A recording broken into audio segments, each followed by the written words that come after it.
خروسخانن وقت شادی و خوشحالی فرسی. داوود مزمور. ایتا سرود او زماتی کی معبد خداوند ره وقف بکدید.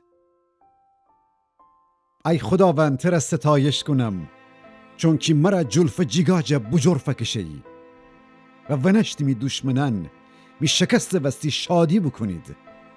ای یهوه می خدا تی ورجه کمک وستی ایشگره بزیم و مرا شفا بدهی.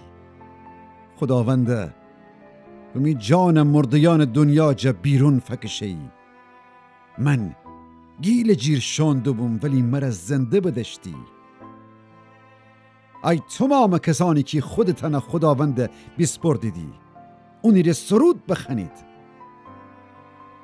اون قدوس نام ستایش بکنید چون که اون قیز ایتا لحظه ولی اون لطف تا آخر انسانان عمر اوشن امره.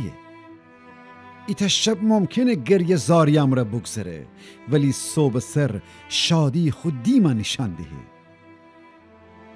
ولی من می خاطر جمعی امره بگفتم هی وقت تکان نخورم.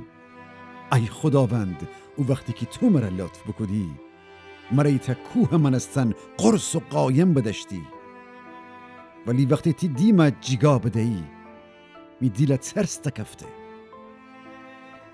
ای خداوند ترا دخنم تیجا ای سرور رحمت خیم. می مردنو می گیل جیشون چی به درد خوری؟ یعنی خاک ترا ستایش کنی؟ باتی وفاداری جا خبر دهی؟